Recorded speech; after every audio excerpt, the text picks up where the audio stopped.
بسم الله الرحمن الرحيم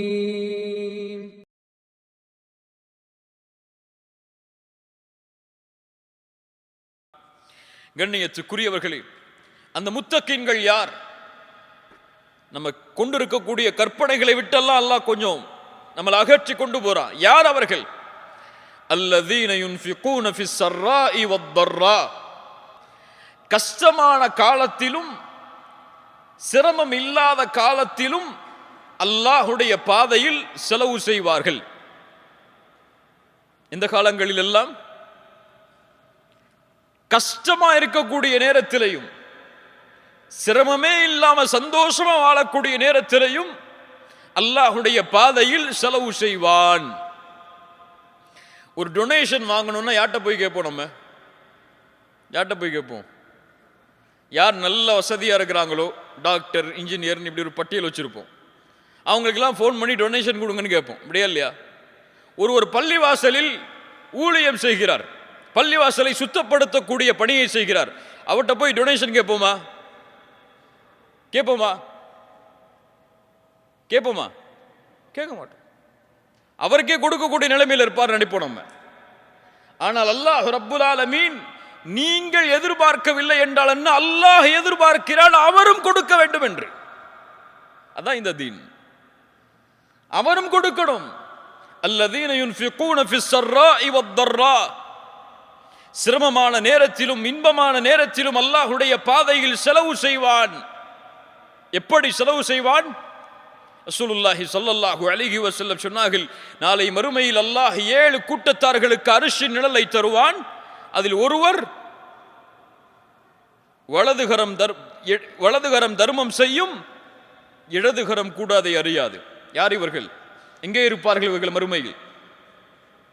எங்கே இருப்பார்கள்? அர்ஷின் நிழலில். அர்ஷின் நிழலில் எத்தனை பேர் இருப்பாங்க? 7 கூட்டத்தார்கள் யாருன்னு தெரியுமா நமக்கு? எத்தனை பேருக்கு தெரியும் இங்க வந்திருக்கவங்கள? அர்ஷின் நிழலில் இருக்கக்கூடிய 7 கூட்டத்தார்கள் எனக்கு தெரியும். தெரியுமா? இருக்காது? கை உயர்த்துங்க பார்ப்போம். அந்த 7 கூட்டத்தார்கள் யார்? யாரெல்லாம் எங்களை அரிசி நிழல்ல ஒன்று கூடுங்க, ஒன்று கூட்டி யாரெல்லாம் சொன்னா எல்லாரும் ஆமின்னு சொல்லுவோம். ஆனா யாருன்னு தெரியாது அவங்க. நம்முடைய நிலைமையை கொஞ்சம் சுட்டி காட்டுறேன், தெரிஞ்சு கொள்ளுங்க. நம்முடைய கல்வியுடைய அறிவு அவ்வளவுதான். ஒரு இலக்கை அடைய வேண்டும் என்ற ஆசை இருக்கிறது, ஆனால் அந்த இலக்கிற்கு எப்படி செல்ல வேண்டும் என்று இன்னும் நாம் தயாராகவில்லை. அதான் நம்முடைய நிலைமை. அல்லாஹ் பாதுகாக்கணும். ரசூலுல்லாஹி ஸல்லல்லாஹு அலைஹி வஸல்லம் சொன்னார்கள், கண்ணியத்துக்குரியவர்களே, நபித்தோழர்களுடைய வாழ்க்கையில் ஏராளமான உதாரணம் இருக்கிறது இந்த வசனத்திற்கு ஏற்றவாறு. அவர்கள் செலவு செய்வார்கள், எந்த நிலையில் அவர்கள் இருந்தாலும் சரி. தனக்கே இல்லை என்றாலும் அல்லாஹ்வுடைய பாதையில் கொடுப்பார்கள். அபூபக்கர் ரலியல்லாஹு அன்ஹு என்ன சொன்னார்கள்? எதை வீட்டில் விட்டு வந்தீர்கள் என்று கேட்ட பொழுது, அல்லாஹ்வையும் ரசூலையும் வைத்திருக்கிறேன், அவ்வளவுதான். எதுவும் இல்லை, அல்லாஹ்வுடைய ரசூலை இதோ உங்களுக்கு முன்னாடி.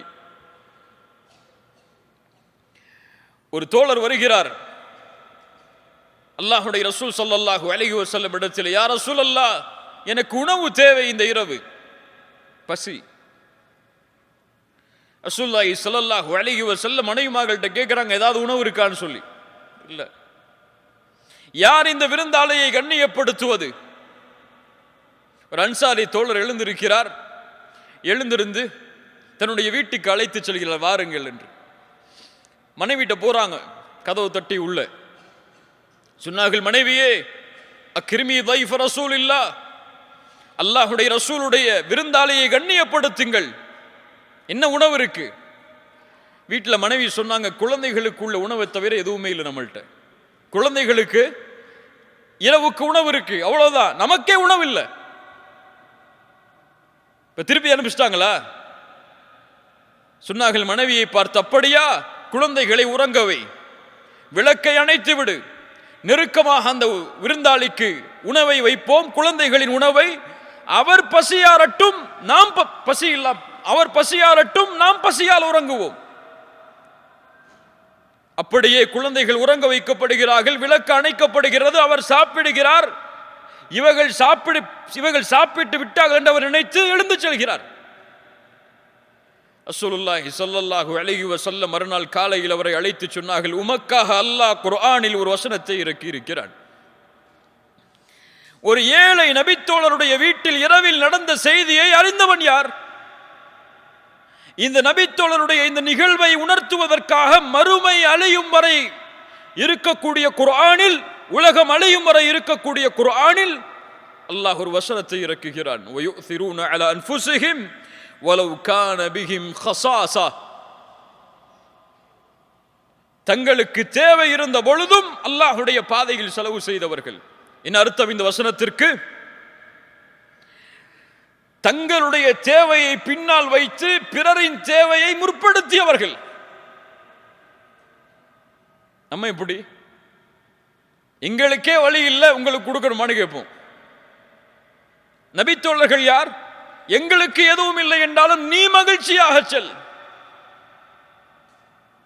சுப்ஹானல்லாஹ். அன்சாரிகள் முஹாஜிர்களை வரவேற்ற விதம், என்னுடைய சொத்தில் பாதி உமக்கு, நீ யார் தெரியாது, எந்த ஊரில் பிறந்தாய் தெரியாது, ரசூலுல்லாஹ் சொன்னார்கள் வைத்துக்கொள். நீங்க சொந்த தம்பிக்கே சொத்துல சண்டை போடுறதுக்கு, சொத்து கொடுக்கறதுக்கு கோர்ட்ல நின்று இருக்கோம்.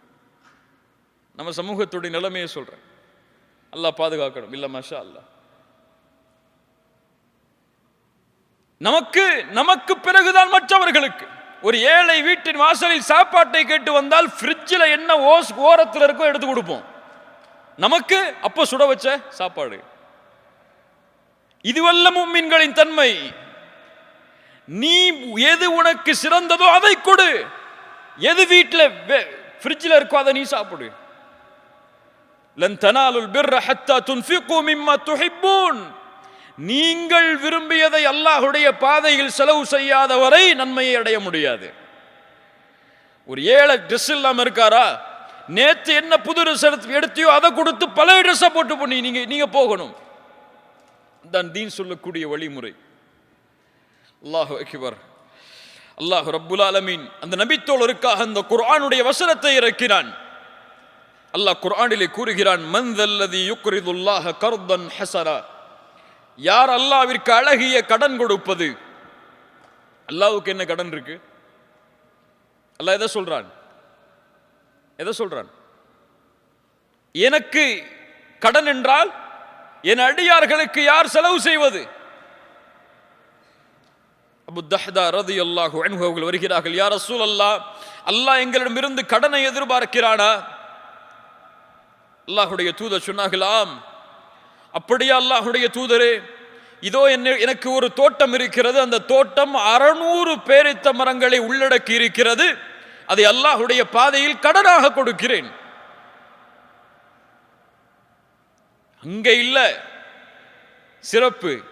அதைவிட சிறப்பு என்ன தெரியுமா? அந்த 600 பேரித்த மரங்கள் இருக்கக்கூடிய அந்த தோட்டத்தில் தான் அபூ தஹ்தாவுடைய வீடு இருக்கு. 600 பேரித்த மரங்கள் உள்ள அந்த தோட்டம் அல்லாஹ்வுடைய பாதையில் கொடுக்கப்பட்டால் எதுவும் கொடுக்கப்பட்டது, வீடும்.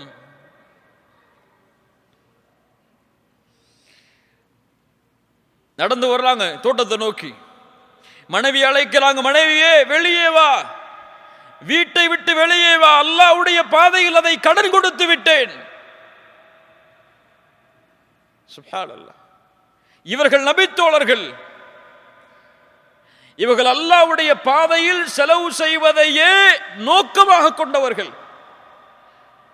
பல நபித்தோழர்கள் போருக்கு செல்வம் கொடுக்க வேண்டும் என்ற நிலைமை வந்தால் அந்த இரவில் உழைத்து அதை அல்லாஹ்வுடைய பாதையில் செலவு செய்வார்கள். சுப்ஹானல்லாஹ்.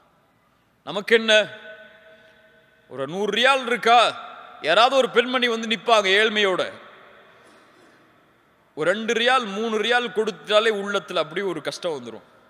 கொடுத்துட்டோமே. சுப்ஹானல்லாஹ். அல்லாஹ்வுடைய ரசூல் ஸல்லல்லாஹு அலைஹி வஸல்லம் சொன்னார்கள், மா நகஸ மாலு அப்தின் மின் ஸதகா. ஒரு அடியான் கொடுக்கக்கூடிய சதக்காவுடைய செல்வம் ஒருபோதும் குறையாது, ஒருபோதும் குறையாது. எப்படி குறையாது? ரசூலுல்லாஹி ஸல்லல்லாஹு அலைஹி வஸல்லம் அவர்களுடைய வீட்டில் ஒரு முறை ஆட இருக்கிறார்கள். இரவுடைய நேரத்தில் ரசூலுல்லாஹ் ஆயிஷா ரலியல்லாஹு அன்ஹாவிடத்தில் வந்து கேட்கிறார்கள், ஆயிஷா, அந்த ஆட்டில் எது மிஞ்சியது? ஒரு பகுதியை குறிப்பிட்டு சொன்னார்கள், இந்த பகுதி தான் அல்லாஹ்வுடைய தூதரே நமக்காக மிஞ்சி இருக்கிறது. ரசூலுல்லாஹி ஸல்லல்லாஹு அலைஹி வஸல்லம் சொன்னார்கள், ஆயிஷா, இது அல்ல எமக்கு மிஞ்சியது, எதை நாம் கொடுத்தோமோ அதுதான் மிஞ்சியது. எதை நாம் ஏழைகளுக்கு பிறருக்கு கொடுத்தோமோ அதுதான் மிஞ்சியது. இது நாம் சாப்பிட்டு முடிப்பது.